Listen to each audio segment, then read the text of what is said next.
Hello and welcome to episode 404 of Retro Encounter, RPGFan's weekly podcast of many topics. I'm Mike Sollosi, and listeners, maybe you celebrate the Lunar New Year, maybe you don't, but the Year of the Dragon officially began on February 10th earlier this month, and to celebrate the Year of the Dragon, I think I mentioned this on previous episodes, we're going to have several Dragon-y episodes of Retro Encounter in a row starting today with a bit of an appreciation station for one of our favorite characters. But who we're going to talk about, I'll leave that for a few moments. First, let's introduce my co-panelist, Jono Logan. Hello, everyone. Jono, I think it's well documented on RPGFan's network of podcasts that you and I enjoy a Yakuza game, a Like a Dragon game, if you will.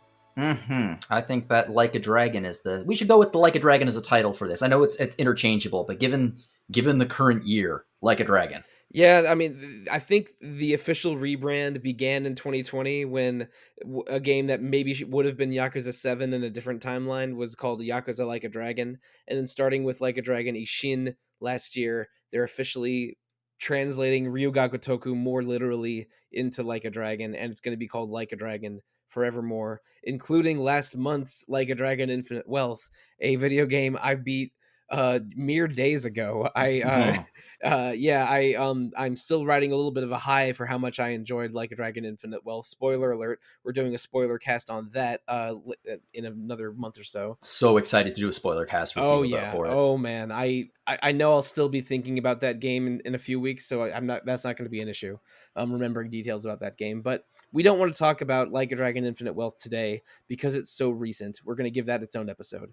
Today we want to talk about the Dragon of Dojima to celebrate the Year of the Dragon with Like a Dragon's protagonist, Kazuma Kiryu.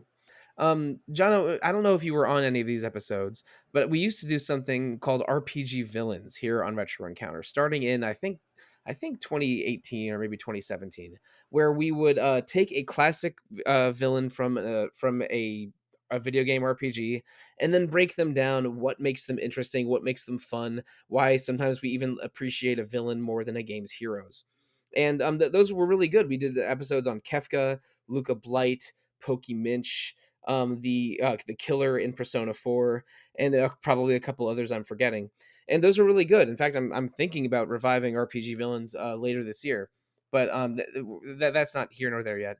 But I kind of want to do a heroes version of that, just to analyze a character in depth using some categories, some canned questions, and just appreciating a great video game hero for who he is. And that's a very, very circuitous way of saying that I think we love Kazuma Kiryu, and he deserves his own podcast episode. Certainly, and especially given that it's the Year of the Dragon. Yeah, I mean, Kazuma Kiryu is the Dragon of Dojima, a legendary Yakuza that has gone through many trials and tribulations over the course of, I mean, at least 10 games, maybe 15. 4, 5, 6, 7, 8, 9 games. 9 games as himself, but some of this, Right. There might be 12 or 13 as dreams or past lives. I mean, depending on how you break down Dead Souls, Ishin, Kenzan. No, I don't think he cameos in Judgment or Lost Judgment or Black Leopard. Those the PSP arena fighting games that were made by an Otome game developer. Yeah, Ryu Gagotoku Studio, which used to be just a separate development team within Sega, so has sort of made this series or this world their entire oeuvre. And since Yakuza 1 back in 2005, or Ryu Gagotoku back in 2005, we've had, I think, almost 20 games set in various corners of this fictional version of Japan, including those 2 historical games that we mentioned, the Dead Souls, the zombie movie of a game, the adaptation of Fist of the North Star from 2019, which is technically my first Ryu Gagotoku Studio game. But most of them have centered around Kazuma Kiryu, who, what to say about him? He is superhumanly strong, very stoic. It starts out a little bit a little bit wooden, but then like evolves over the course of these multiple games into just a paladin of crime justice, Yeah, a Yakuza Paladin. yeah, a person of endless compassion and also endless stamina. Someone who just gets into the most ridiculous situations, both serious, dramatic ones and extremely trivial ones. Characterized by his complete inability to say no to any random Yahoo on the street. Yeah, holy moly! Like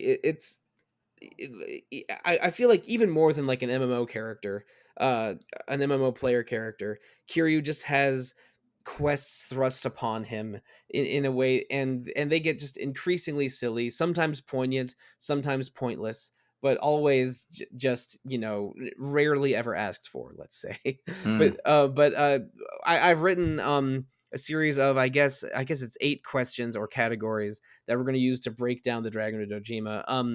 Are you ready to start it off, Jono, or Absolutely. okay, would no more further remarks before we get going? No, I think we're pretty good. I think that let's take it. I think we can handle this. This is going to be exciting. So, category number 1, best achievement. What is the best, most impactful thing Kiryu has accomplished over the course of his games? I'll give you a couple suggestions, and you can pick one of those or pull from your own deck of cards. Mm. Is it becoming the 4th chairman of the Tojo clan with a mind for reform? Is it on multiple occasions releasing tens of billions of yen to the citizens of Tokyo? I- is it saving multiple yakuza groups from extinction over the course of multiple games? You can almost pick and choose which game and which yakuza group gets saved by Kiryu and from game to game. Mhm. Is it exposing Japan constructing an illegal battleship over the course of Yakuza 6? Or is it or at least being part of a conspiracy to dissolve most of the organized crime in Japan in Like a Dragon 7? See, here's the thing. There's a lot of ways you could break this down. Like on a personal level, what's the best thing he's ever done? On a one-to-one level, I would argue that the biggest thing is Haruka. Like he saved her life and gave her a life. She'd be dead. He was her daughter. You could argue that on a moral level, taking care of the orphans was probably one of the biggest things in his life, becoming Yakuza dad. I think that the thing that had the biggest impact is in Yakuza 4, actually, where a lot of the other games, like you said, they focus on various factions of the Yakuza, these crime families fighting each other. In Yakuza 4, it is a convoluted plot, but at the end, what he does essentially is save law enforcement in Japan from a massive level of corruption. It is a huge amount of police reform happening at once, and if I'm not mistaken, it's Tanimura and not Kiryu that fights him, but the final boss of the game is the commissioner of the Tokyo police. Yeah, and if like for trying to take control of all the Yakuza factions, and it's the impact of that. And admittedly, this isn't Kiryu by himself. Like Yakuza 4 and 5 are both team-based affairs. Let's put it that way. It's a team effort. But the impact that he had there was, I'd say, Japan-wide in a way that everything else was Yakuza-wide. But this changed the face of that country. That's a great point, and I'm gonna do something similar to you, and actually not go with one of the things I suggested. I was gonna have like two secret bonus answers to this first question that are sort of my joint favorites. One is I mean, this technically wasn't Kiryu, but in Like a Dragon Ishin, he is instrumental in the reform of the Japanese government and the creation of Imperial Japan Mm-hmm. as Ryoma Sakamoto, one of the most important figures in the Bakametsu period, which is a period of around 15 years or so that really shaped what Imperial Japan was, and then after the fall of Imperial Japan in World War II, created modern Japan. So I think that the events of the Bakametsu are more impactful than almost anything in one of the modern Yakuza games. But that wasn't technically Kiryu, so I'm not sure it counts. The answer that I like the best actually is being a father figure to I think 8 or 9 orphan characters, including his first foster daughter Haruka, and and basically just being a positive presence in their lives so they can grow up in a supportive environment. He has saved the lives of many people over the course of these Yakuza games. But I think he really made the lives of those orphans at Morning Glory. So I think that he probably views his greatest accomplishment as the upbringing of those orphans at the orphanage. I 100% agree with you. That is definitely what he would believe his most impactful thing is, and you can really see that in his reaction at the end of a game that I do not like, but at the end of Man Who Erased His Name, when confronted with the reality of what he did for these kids. That's the only you haven't seen Kiryu cry like that since the death of one of his friends in Yakuza Oh 3. yeah, man, he ugly cries like a One Piece character in that game. And I think we've talked about Like a Dragon Gaiden a little bit on podcasts. I think I liked the game a little more than you did. I think you would have to Yeah, yeah, actually. I think it's pretty middling for a Yakuza game. I don't think it totally earns its $50 at launch price tag, in USD, of course. Hmm. But the ending is really heartbreaking and demonstrates how much Kiryu misses Haruka and the Morning Glory orphans, and and yeah, they bring it up in Like a Dragon Infinite Wealth a little bit in a way that is hugely exciting and nostalgic for Hmm. me. And you know the scenes I'm talking about, I do know the scenes, and we'll be but talking about them in a few weeks. those will be for another day. But yeah, so that I think we're yeah, that's a nice discussion of a few of Kiryu's achievements. Of course, arguably saving the world from a zombie apocalypse probably is one of the most important things he's ever done, but non-canon.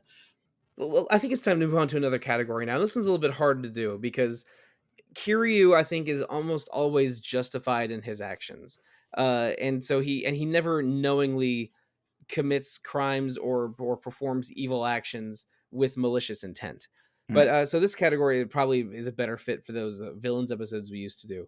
And it's called worst behavior. What is the least defensible or most awful thing that Kiryu does over the course of the games? I have a few suggestions. One of them is tacitly endorsing all Yakuza activity as being a prominent member of that community, and at one point the chairman of a major Yakuza clan. Hmm. Is it likely committing murder or grievous bodily harm to hundreds of individuals over the course of these games? Kiryu doesn't kill anybody. He's never killed anybody. I don't know what you're talking about. Or is it in the act in his acts of mercy sparing certain individuals that went on to commit worse crimes or murder on their own? And I'm talking about characters like, like Hamazaki or even Majima in Yakuza 1. Like Kiryu always demonstrates mercy towards his opponents, and some of his opponents go on to commit even greater violence with more malice than Kiryu. So what do we think it is? Is it his being part of the Yakuza world, him actually resorting to violence, or him sparing worse offenders, or something else? And I encourage you to pick your own. Okay, I think the worst thing, the worst behavior, by far the stupidest thing that Kiryu has ever done, and I'm not going to talk about the man who erased his name because arguably that his the circumstances that he finds himself in that game are incredibly dumb. Um, but equally dumb, I would argue, are his actions at the beginning of Yakuza 6: The Song of Life. Uh, Oh, is that him willingly going back to prison? Going back to prison for 3 years for crimes he like yeah, arguably he committed them, but like the reality is they were trumped up charges. They needed to blame somebody. He could have beaten them, but he didn't. He said, "Oh, I'm going to go to prison for 3 years and then walk away and have a peaceful life with my kids." It was so stupid and respectfully screwed up everyone's life, like to a degree that the stupidity of that decision destroyed many of the lives that people then had to rebuild over time. Yeah, sure, him leaving led to Haruka having a son, but like her circumstances were hardly good. And considering that they fridged her almost in that game, and she almost died, and her son was kidnapped, like everything, it just was so stupid. And I felt really unmotivated, to be honest. I didn't see the logic of it, aside from Kiryu being ridiculously naive. And to be fair, there are periods where Kiryu is ridiculously naive. And the crazy thing about that is, at the beginning of Yakuza 6, if my memory serves, I mean, I beat this game 2 years ago, I think. Like Daigo and Saejima and others like try to talk him out of it. He's like, no, you don't do this, Kiryu. Let the lawyers take care of it, and only come to court or accept charges if they really are thrust upon you. If you, by turning yourself in like this is not going to help anyone except for your own ego and conscience. Mhm. And it, yeah, it goes basically poorly. It's everyone at the orphanage suffers as a result of his actions, and I'm not saying that Haruka was wrong to get a boyfriend and have a kid. Some outcomes would have been avoided, and lives would have been improved if he hadn't done that. Oh, like spectacularly. Everyone's life would have been arguably better. He could have had that peaceful life with his foster children. All he needed to do was accept a little bit of help, and he could have just gone back to the orphanage. That was it. That community knew who he was. They would have protected him. It could have been a happy ending for him, and I think that decision ruined his life in a way that continues to ruin his life into infinite wealth. We've been dancing around this a little bit. Like Kiryu always takes on the burdens of others, rarely, if ever, accepts help. Believes that his past is dragging down others around him. That's a recurring theme in Mm. pretty much every Yakuza game since the first. And I think, I mean, like a Dragon Infinite Wealth is, if anything, Kiryu confronting the those toxic behaviors of himself, or if not toxic, those like self-destructive behaviors. Oh yeah, and the self-destruct behavior is fascinating because you are right. Like Kiryu, although he is portrayed as a very modest man, like he is not. He knows his importance. He knows who he was. He knows his history.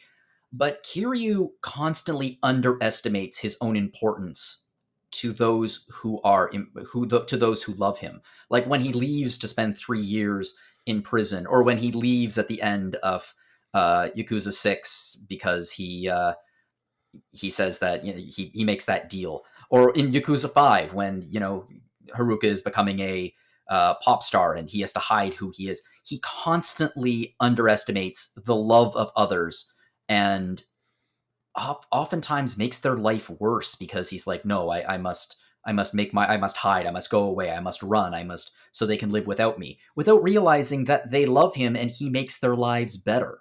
Yeah, Like, and it's a fascinating. He just constantly underestimates. I mean, that's his. Honestly, if you want to think about it, that's his original sin. He looks at Nishiki and he says, "You would. I'm not important. It's better off if I'm not there. If I take the blame for this." it's even worse in Yakuza One. In I think in the Kiwami version, more so than the original, you get those cutscenes of what happened to Nishiki while Kiryu was in prison, Oh and yeah. everyone's saying, "Man, it should have been you instead of Kiryu in jail right now." And the deep resentment and suffering that happens to Nishiki while Kiryu's in prison makes Nishiki a worse person and the Tojo clan a worse place. And Mm, and so like Kiryu always believes he's making the selfless decision, or or a decision that will protect others, when really sometimes he makes the suffering around him worse. yeah. I mean that was a random, a somewhat rambling discussion of part of Kiryu's character, which is welcome. But staying on task here a little bit, the worst thing that Kiryu does over the course of all these games, I'm going to give a bit of a boring answer. I think Kiryu is should be handled critically in the same way a lot of fans handle Batman. Like Batman and Kiryu both insist on never killing anyone and avoiding actual murder as Mm, much as possible, but an unthinkable number of people are maimed or grievously injured or hospitalized, and possibly even permanently over the course of these games. All the street fighting Kiryu does and all of the violence he commits ruins a number of lives that we don't see because they are background or minor characters. I was waiting for years for a later Yakuza game to have a sub story where Kiryu is challenged by some scrub that was sent to the hospital for a year because he lost to a fight. He lost to Kiryu in a fight in some earlier Yakuza game. mm. I never got that. But like I mean, you can think of this with any video game where there's a lot of cartoon violence, but there's a lot of Yakuza scenes or Like a Dragon scenes in hospitals. Hmm. How many people did Kiryu send to the hospital over the course of 9+ games? I Mm. think it's a staggering number. Amanda and I have a joke about this. We used to watch the show Agents of Shield a lot, and this is this hyper, professional spy organization, but they never kill anyone. They just leave people. They shoot them, stun them, leave them on the ground. Who inevitably they will wake up and cause more problems. And this is very much a thing that Kiryu does, which is he doesn't end the problem. He lets them get up, and oftentimes they swear revenge or they come back later in the thing. But the funny thing is, Ichiban does the exact same thing. Ichiban has that exact same arguable character flaw where he will forgive or he will not kill his enemies. The difference, though, is Ichiban does the work. Ichiban really goes out of his way to build relationships with his enemies in a way that Kiryu just leaves them with a couple of words of wisdom sometimes, or like a last taunt, and walks away, leaving them swearing revenge. Whereas Ichiban actually puts in the work to reform the villains. Like, they both give the opportunity for the villain to reform, but Ichiban actually helps them on their way, helps them realize what they're doing is wrong. Where Kiryu doesn't do that. He just kind of lets them make their own decision. Oftentimes that decision is a bad one. Yeah, I mean, Ichiban makes a similarly self-destructive and selfless decision at his first game.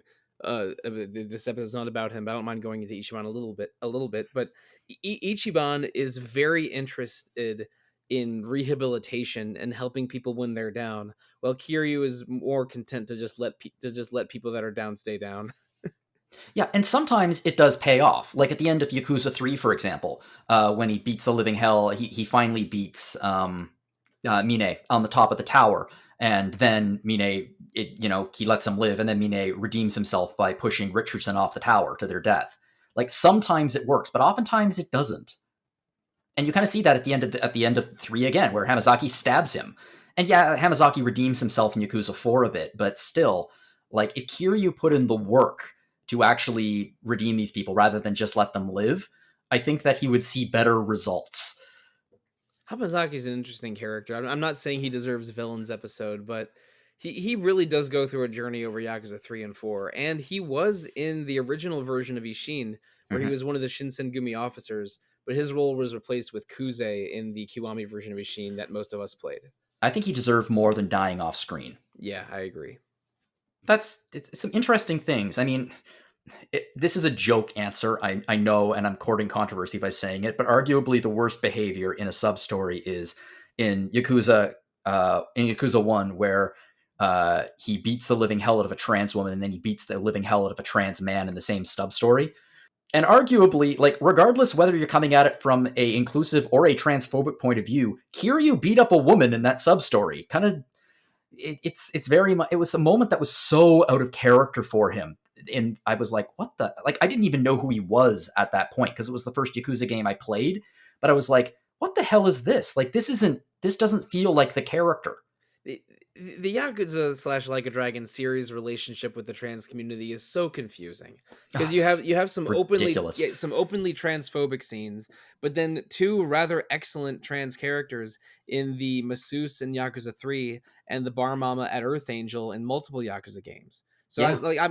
I think it might have to do with the change in directors and writers in charge of the Like a Dragon series over the progression of the entire series. Yes, but and it also has to do with changing cultural norms within Japan itself. Right, but they've always had a slightly confusing tone with LGBT folks.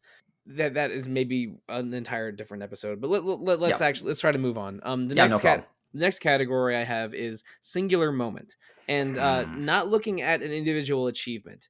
What is the coolest single action or scene that Kiryu takes part in? Like, and this can be something involving martial arts or violence. It can be just a moment of drama or surprise. But we're not talking about like impact or his greatest accomplishment. Just a single awesome, cool thing that you remember from these dozen plus games. I tried to come up with a list of these, but I almost was just going through every single boss fight. Yeah. So I don't know how much of a point there is, but again, not including Like a Dragon Infinite Wealth, which has some great Kiryu scenes. What do you think is the coolest singular Kiryu moment? That's a real tough question. I mean, there are some really good Kiryu scenes, especially in some of the earlier games.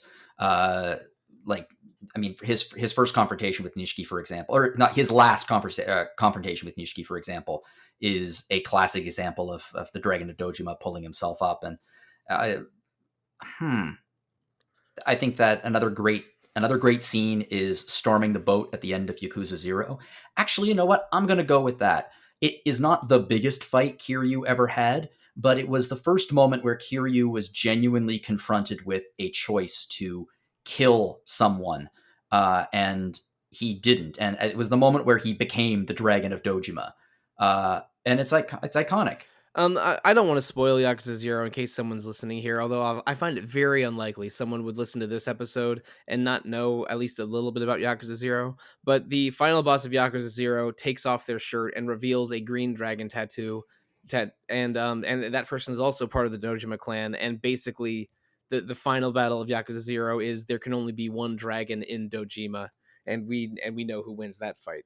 Yeah. It's awesome. It's again starting with I would say starting with Yakuza 5 and maybe including the Kiwami versions of 1 and 2, that's when Yakuza boss fights get really awesome and dramatic. Mm-hmm. And there's hardly a bad one, or at least a bad major one over the course of all those games. Yakuza 0 is an incredible game for so many reasons. It's on a purely having fun playing it level. It's a fantastic game, but it's so successful as a prequel. Like unbelievably successful as a prequel. Like a lot of prequels, you watch it and you walk away thinking, "Oh yeah, that's where that character came from, I guess." But you walk away from Yakuza 0 with so much more of a deeper understanding of who Kiryu is. And Majima and Nishiki. And Majima and Nishiki. Yeah, but like you walk away with it and nothing feels like it's fan service in Yakuza 0 to me. It feels like everything in it serves the story going forward. And obviously I think Yakuza 0 is just wonderful.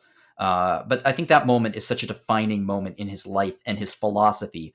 And the moment where he decides that he isn't just going to be a Yakuza who beats the crap out of people. Because the game starts with him being a Yakuza thug who in later games Kiryu just would have beat the crap out of. Like, he really is just like a hired muscle. And then by the end of the game, he decides who he is and who he is going to be. And I think that is a pretty iconic and singular moment. I'm going to go for a much dumber answer here. Please go ahead. I thought it was so hilarious and also so intimidating when he just punches two tigers in the face in Yakuza 2. Yeah, it's great. It's really great. Tigers are maybe the most dangerous land mammal. Like they will murder everything that they reasonably can. And Kiryu fights two of them alone. And in Yakuza 7, your entire party of at least 5 or 6 people by then can barely handle one. Actually, that entire sequence, just even outside of Kiryu, that entire sequence where he storms the castle, and like it's the entire sequence is just one of the most iconic sequences in Yakuza. Yeah, I mean, it's already it's already ridiculous that the well-known historical landmark Osaka Castle splits in half to reveal a second golden Osaka Castle. But then Kiryu has to storm the castle to rescue Haruka, fight two tigers, Goda, the Yakuza, the Dragon of Kansai. Yeah, the Dragon of Kansai that's been hunting him or challenging him over the course of the game shows up. There's so much crazy machismo moments in all of the Yakuza games, but I still can't get over him just like knocking two tigers unconscious. Yeah, it's a great moment. I'll give you that. I mean, arguably the most singular moment in his life is winning the Cabaret Club, but you know. Oh yeah, no, in again Yakuza Kiwami 2, bringing Club Forshine back to prominence. Yes, and getting a golden statue of himself. And making the famous new number 4 symbol for Forshine. Oh god, I would if they made the hostess bar management minigame into a cell phone game, I would probably lose hundreds of hours of productivity at work. It feels like that would be a cell phone game from a previous era, but if they had done it, it would have been such a big hit. They kind of missed a trick with that one. I want to play a Yakuza game that's just only sub stories, but gives us truly excellent versions of Real Estate and Cabaret Club. That would be interesting. Just you're not even playing. You're just a guy walking through Kamurocho, and there's fights going on around you, and you're just like, there's another fight going on, and you just do things. You just do your job. You don't actually get into fights. You have to hire bodyguards, and you can't access certain parts of town until your bodyguards are good enough. I think that's a great idea for a I, spinoff. I mean, it's never going to happen because they have to make fighting a principal part of any Like a Dragon game. But it's fun to theorycraft like that. But anyway, we mentioned Goda and Mine and Nishiki already, but the next category is greatest opponent. Kiryu has fought a ton of different Yakuza foils over the course of these many games. In terms of emotional impact or in terms of just how powerful and intimidating they are, who do you think is Kiryu's greatest opponent? I'll give a couple suggestions. There's Nishikiyama or Nishiki, Kiryu's best friend from his orphanage days, who rises to head his own family in Yakuza 1, and he is the final boss of Yakuza 1. There's Ryuji Goda, the strongest fighter in the entire Omi Alliance, which is the largest Yakuza alliance in all of Japan. He's from Osaka. You fight him as an elementary school student in Yakuza 0, which is still hilarious. That guy looks like pants stealing. Yeah, That's yeah. then there's Yoshitaka Mine, who's a bit more of a planner and a thinker than Nishikiyama or Goda, and he's a absolutely ruthless samurai an absolutely ruthless yakuza who is a close confidant of Kiryu's friend Daigo Dojima, and is orchestrating a plot that could either bring the Tojo clan to prominence or ruin it. But Kiryu fighting Mine is sort of a battle for his own soul against someone who is in many ways could have been a second Kiryu if his upbringing was a little different. And then the other one that I'm sort of considering for this is Daisaku Kuze from Yakuza 0. He's not the final boss of Yakuza 0, but he is the guy that fights Kiryu the most, and I think teaches Kiryu the most of what being a yakuza that always gets back up means. Shintaro Kazama is Kiryu's mentor, but I think that like who he is and the kind of tough person he is, you see the future Kiryu in what Kuze is, and by the end of the game, Kuze, who always thought um of Kiryu as sort of just being a young pup and not ready for the big time, Kuze acknowledging Kiryu as a real Yakuza man, I think is part of Kiryu's growth, and which makes I think Kuze is the best villain in Yakuza 0, but I'm very biased in that regard. I think So you make an excellent point there. Yeah. because the point isn't beating Kuze. The point is Kuze, who tells Kiryu exactly this, that a real Yakuza doesn't stay down. A real Yakuza gets up and keeps getting up until its mission accomplished. And I think that's an attitude that is reflected in Kiryu throughout the course of the games. And I wonder if Kuze was an influence to Kiryu, similar to how Nishitani was an influence to Majima in the same game. I think you're right. And speaking of Majima, my fifth answer is Goro Majima. That's what I was thinking. Yeah. Kiryu's foil and rival in almost every Yakuza game. I think Majima is either playable or a boss battle in every single Yakuza game / Like a Dragon game other than 6. Which makes Yakuza 6 even stranger in retrospect. Majima is just the best. He's one of the best characters in the game. I think one of the best moments in Yakuza Like a Dragon is when you fight against him and Sajima, and then it's a hard fight, and then at the end of the fight, they're like, "Yeah, that was a good fight. All right, guess we're gonna let go now." And your party is like, "What? What are you talking about? You weren't giving it your all." That's brilliant, and that's kind of Majima. Like, these characters are legends in a way that Ichiban and his party just aren't. That's one of the things I like about the new games is I know it's gameplay mechanics and the fact it's party based, etc. But like Ichiban and the rest of them, they're just not on the same level as Kiryu and Saejima and Majima. They're just not, and I like that. That makes them kind of feel more like underdogs instead of the superheroes that these characters are in the other games. But we're getting off topic there.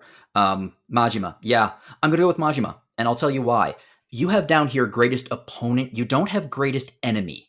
If it was greatest enemy, that would be a different answer. But greatest opponent, I would argue your greatest opponent is someone who challenges you every single time and makes you into a better, I guess, fighter or person. And in that sense, I think it gets really narrowed down to Majima. Maybe Maybe Goda. I like Majima. I'm going to go with Majima for greatest opponent.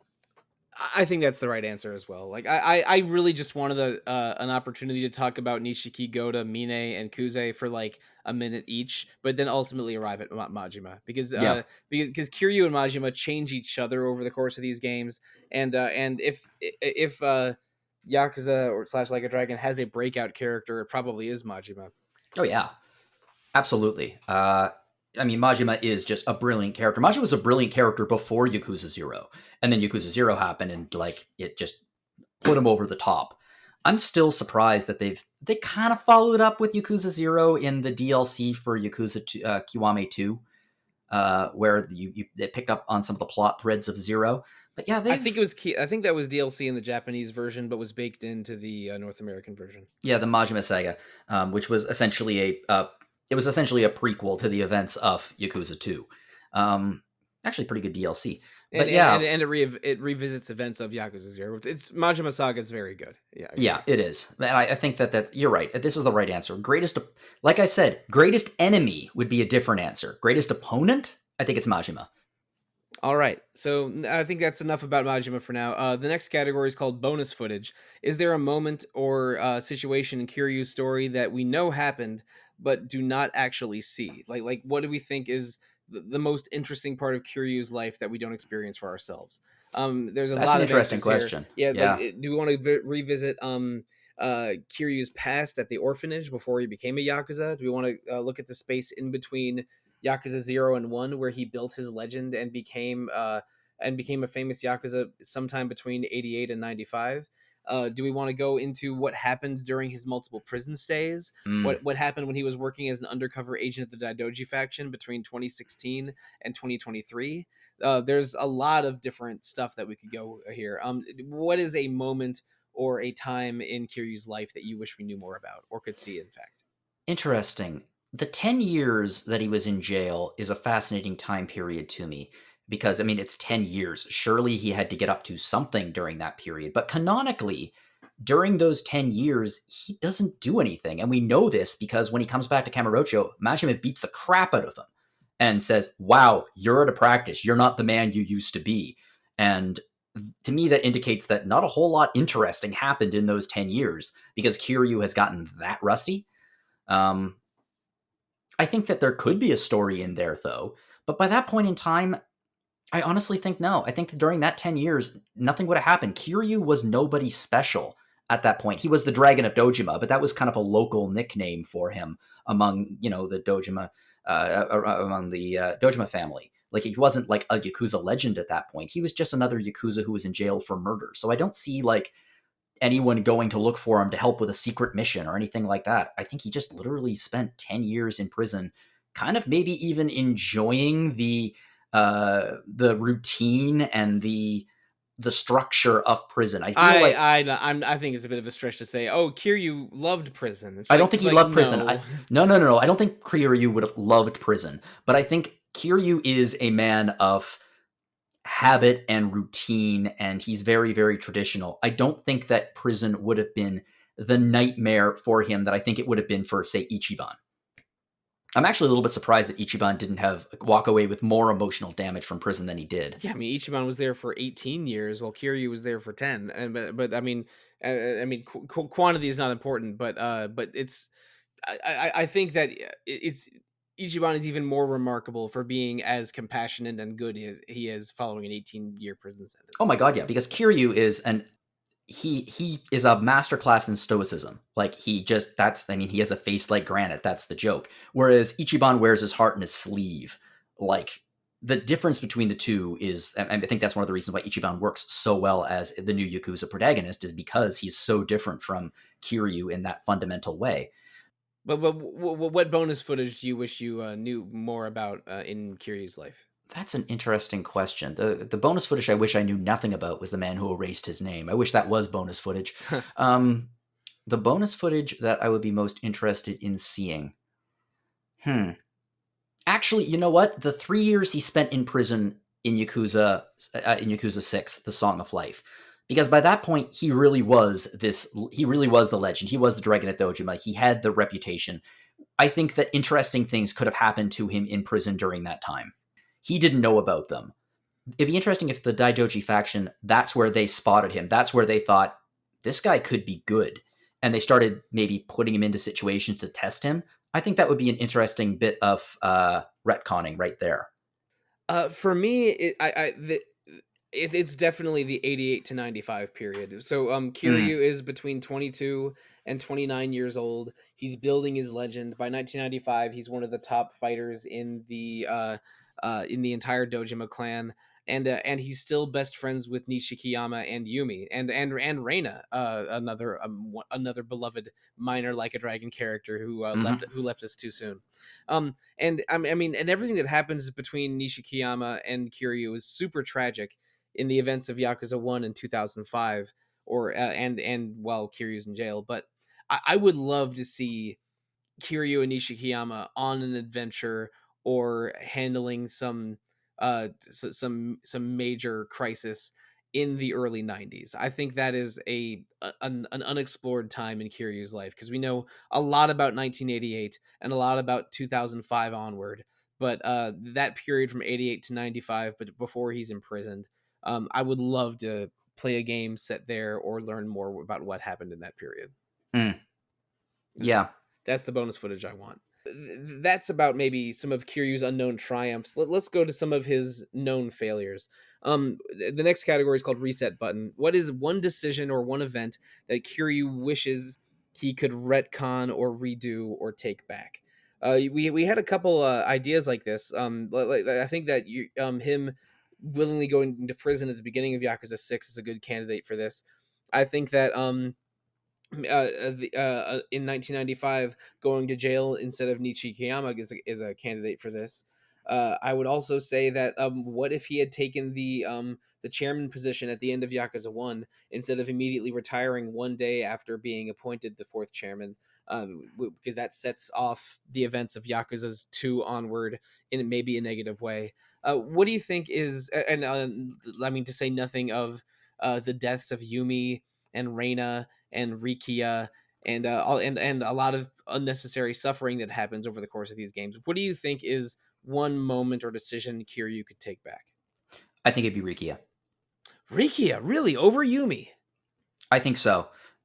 I think so. I don't think that Kiryu could have done anything to save her, and I think that in many ways, Kiryu does. I mean, yes, in the new game, there is a period where he looks back on his life and everything, the impact that he had on people and his choices. But up to that point, he never really looks back. But I don't think that. I think even he could have realized there was not much that could have been done in that scenario. I don't think he could have done anything to fix it. I think that in this case, he feels he could have told him to go to hell, or he could have told him, "You leave me alone." I think he would have. I think he would have tried to save his life. I honestly do. I have an answer for this that's maybe a little bit low stakes compared to this, and maybe this isn't as bad a decision as the beginning of Yakuza 6, hmm or and doesn't offer the possibility of reforming the Yakuza like I suggested. He accept the fourth chairman role at the end of Yakuza 1. hmm I think Kiryu really wishes he hadn't gone to Fukuoka at the beginning of Yakuza 5.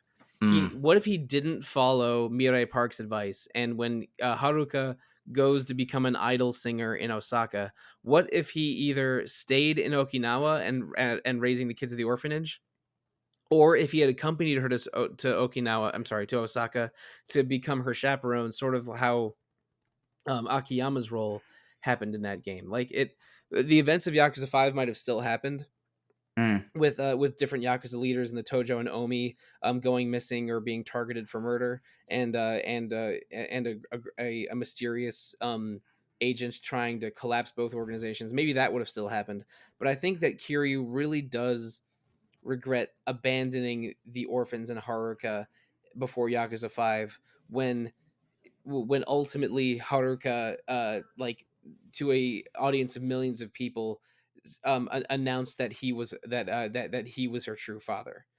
Basically, Haruka wishes he had never tried to disappear in Yakuza 5, and the events of Yakuza 5 were also Kiryu's first venture into trying to truly disappear. hmm Uh, um, Which. It's which that's one of the reasons why I again dislike The Man Who Erased His Name. The entire time I was playing it, I was like, "Ah, we've seen this game before." I think that he misses the orphans too much and wish that he hadn't disappeared in Yakuza 5. The whole Taichi Suzuki arc is regrettable. I think you might be right about that, but again, I feel like it's in character with his big character flaw, which is he constantly underestimates his own importance to those who love him. That's the reason why I think his actions at the beginning of Yakuza 5 makes sense to me, leaving leaving and going under an assumed identity. And the actions at the beginning of Yakuza 6 don't, because I don't see how him going to prison helps anybody, but I do see him thinking that him vanishing out of their lives was going to help the orphans. Yeah, I think him vanishing might have helped Haruka's career if someone tried to expose her as the foster daughter of a famous gangster.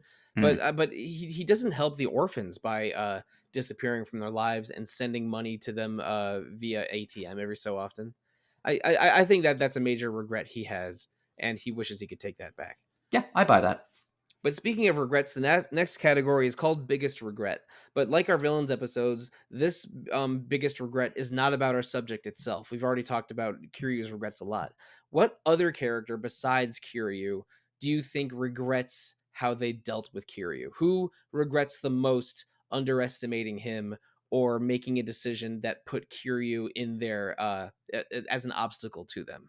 I mean, you could argue this is like any villain in any of the games that had their plans foiled by Kiryu or were killed because of Kiryu. But who do you think has the most justifiable regret for how it went down? Uh, Not even a doubt in my mind, Nishiki. Yeah, if Nishiki had gone to prison and let that play out the way it did, then he might have lost Yumi. He might have lost part of his life. He wouldn't have risen to the top of the Tojo. The outcome would have been better for him and Kiryu. Or if he had demonstrated compassion, and while Kiryu was gone, instead of building resentment for 10 years and trying to murder him when Kiryu was out of prison, what if he had welcomed Kiryu back with open arms and like immediately offered him his like the capped like the second in command of the Nishikiyama family? Like what if he had just immediately accepted Kiryu again and tried to make good?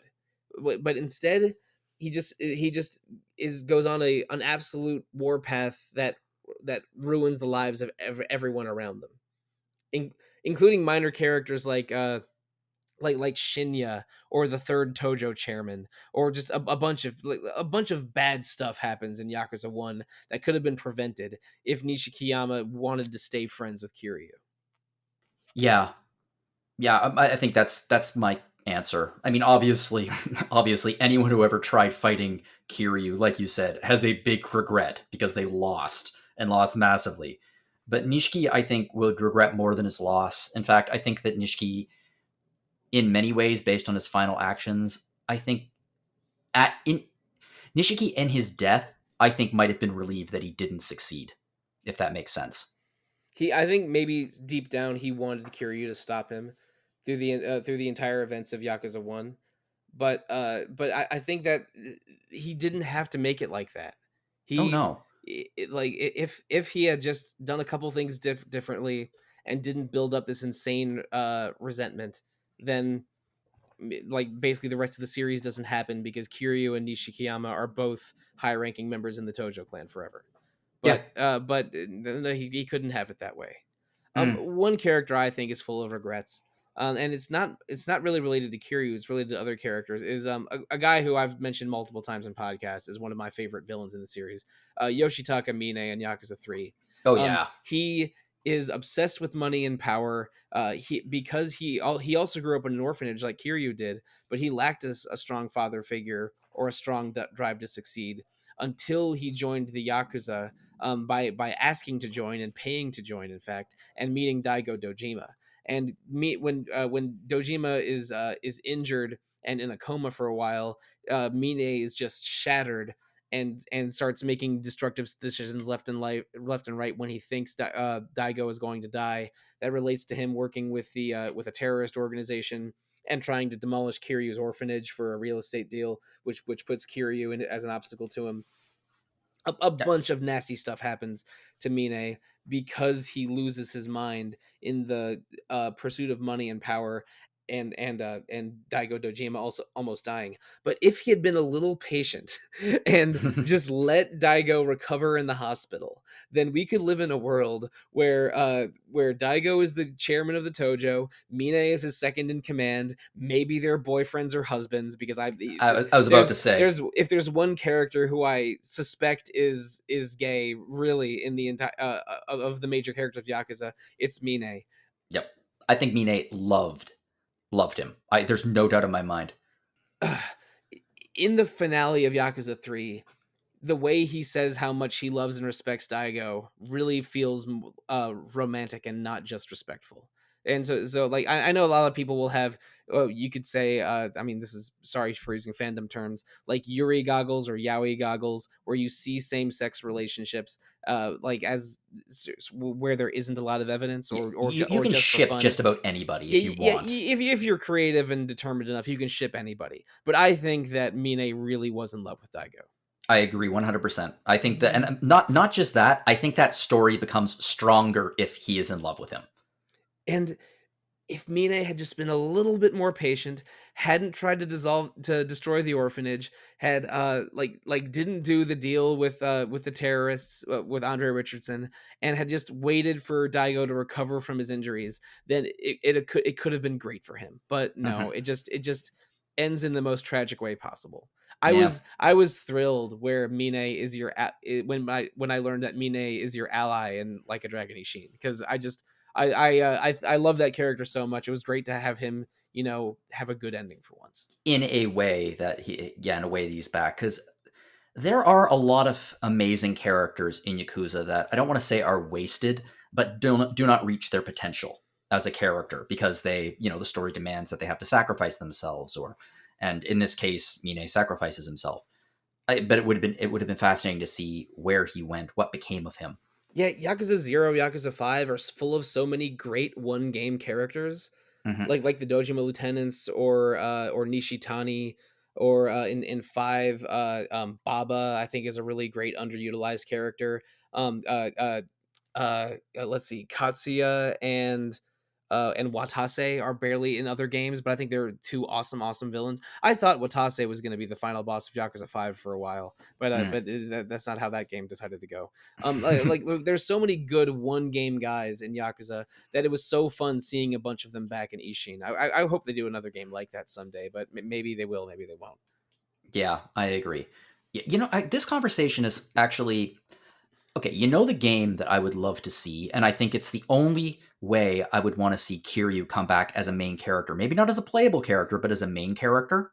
And I don't think they'll ever do this. This is ridiculous. It's too much inside baseball, so to speak. It's too self-referential. I would love to see a what if game for Yakuza. I would love to see a what if game. What if Kiryu showed up like 2 minutes too late and the police had arrived to arrest Nishiki? And like, what if he went to prison and Kiryu remained out during the 1990s? So like we're talking about a Yakuza alternative where the main character is Nishikiyama and he has to take down the corrupt boss of the Tojo clan, Kazuma Kiryu. I think there's a lot more subtlety that could go into that. I don't think Kiryu would become corrupt. I Right. do not think that Kiryu would be the same Yakuza paladin that he becomes if not for those events. I would be very interested to see a Kiryu because he was in his early 20s and yeah, his personality was already somewhat set, but like events happen. I would be very interested to see what would happen with a Kiryu who was much more involved in the day-to-day operations of the Tojo clan. If over those 10 years he genuinely became a criminal. Possibly, but I mean, I don't think that's ever happening. I don't think it will ever happen either, but I think it would be a fascinating exploration of the character and natures of characters. And it would also give us a chance to see Nishiki again, and see if there could be some redemption there. We at least know they have a good relationship with Nichikiyama's voice actor because he's Ichiban.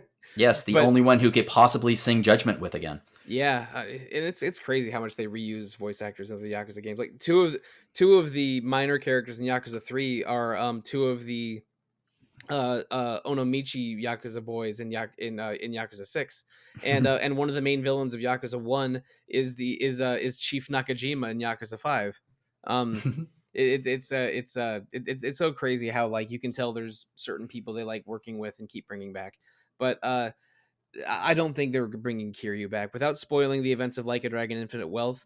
Um, they really wanted that game to be uh just full of positive nostalgia for Kiryu and a celebration of Kiryu without making the game about Kiryu. And we'll talk about Like a Dragon 8 slash Infinite Wealth at a later date.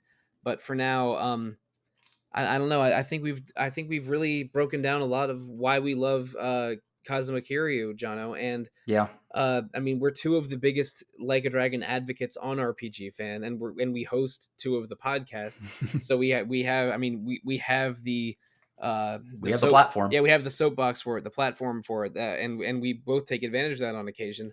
I was just so excited to talk about Like a Dragon um over the course of playing Infinite Wealth that I scheduled this episode. It's like, man, let's just talk about Kiryu for an hour and 10 minutes. Yeah, I'm glad you did because I feel the same way. Although I gotta be completely honest with you, I'm kind of hoping for a break because we got Ishin, we've got Man Who Erased His Name, and we got Infinite Wealth in a real short time frame. I'm frigging exhausted right now of Yakuza games. And I think let's see, Like a Dragon 7 was 2020.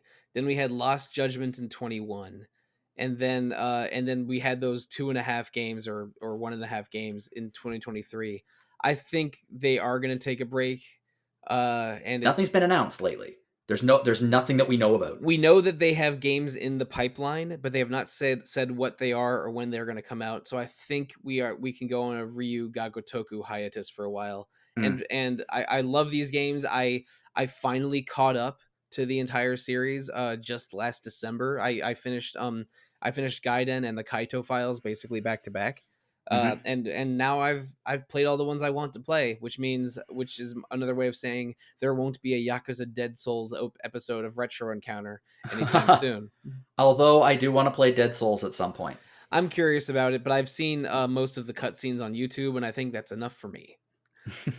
There's a lot. Let's put it this way: there's a lot that they can still do with the series, like so much. Just in terms of re-releases, like we have another samurai game that they could remaster or do a brand new version of. We have, like you said early in this, the PSP games. They're completely different games, but they could be developed into a framework for a remake very easily.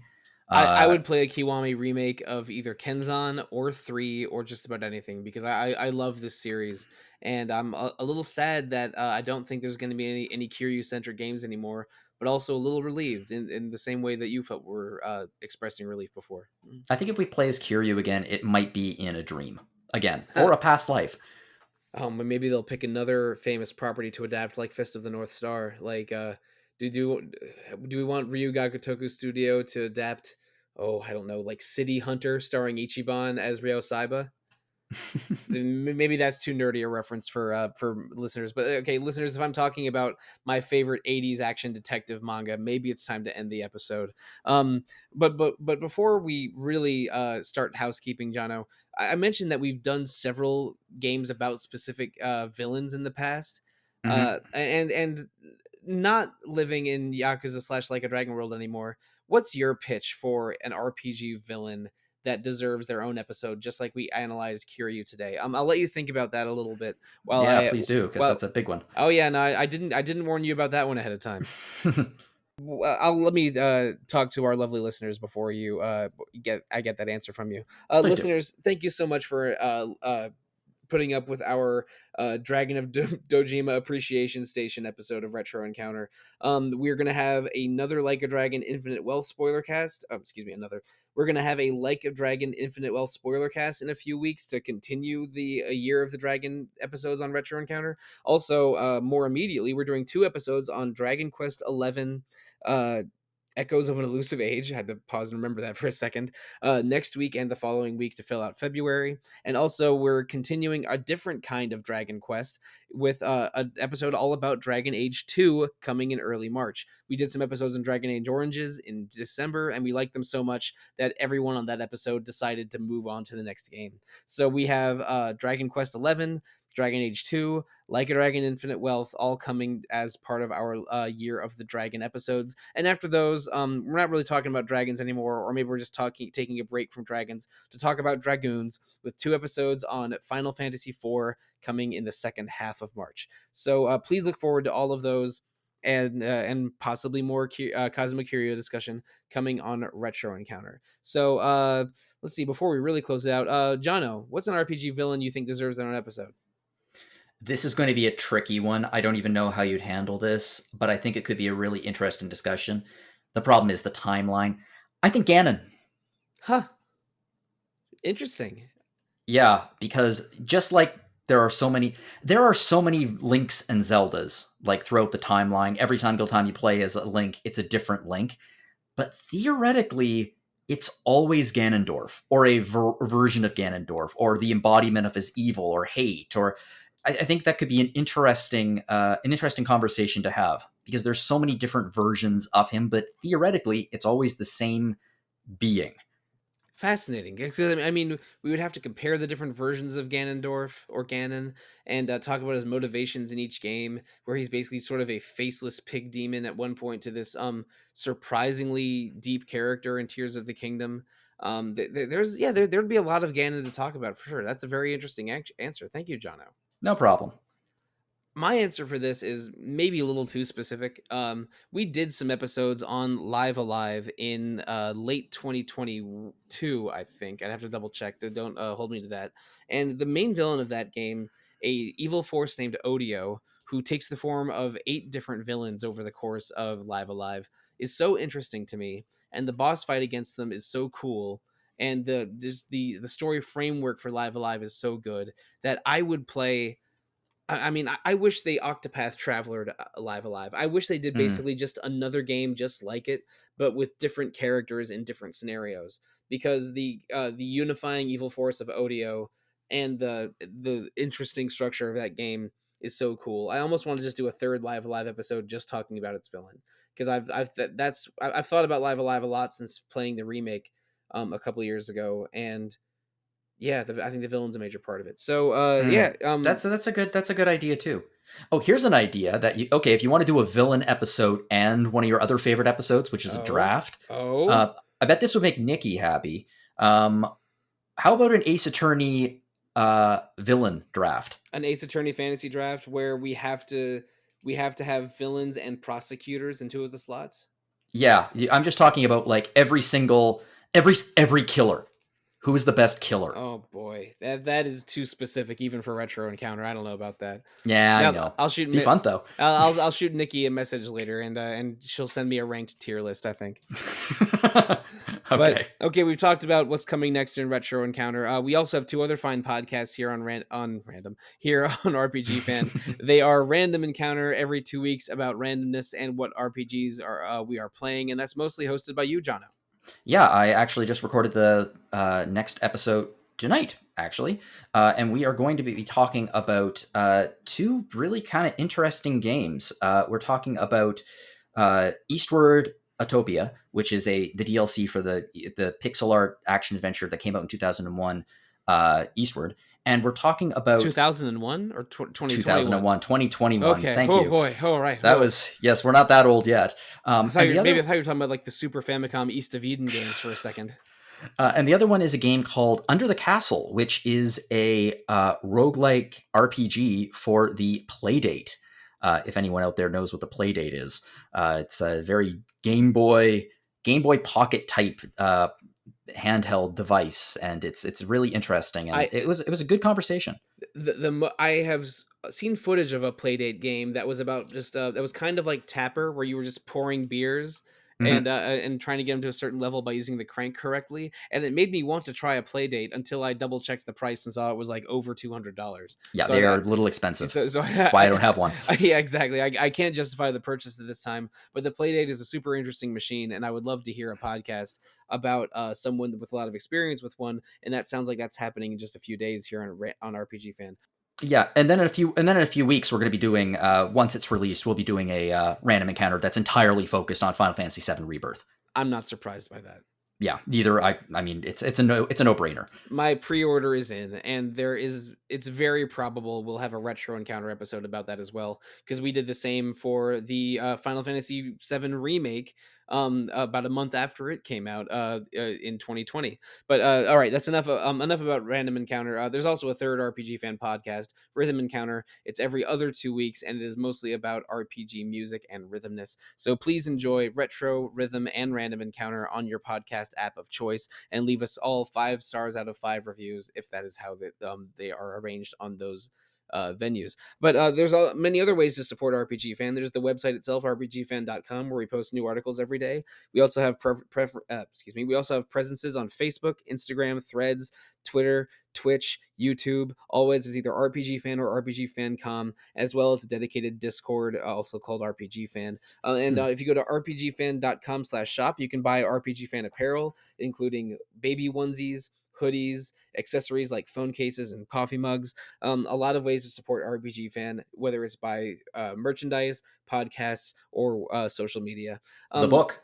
Oh, right. And the book, there's a link from the rpgfan.com/shop page to a Hyperplay RPG, a fanzine and book publisher based in the UK that published a book of a paperback volume of around 300 RPG Fan review cards from over the years. Review cards are truncated versions of our reviews that have a nice splashy visual, and includes both reviews from both Jono and I, and dozens of other RPG Fan reviewers from over the years. I have a copy. It's awesome. You should get one for yourselves. And Jono, it's a pretty impressive tome.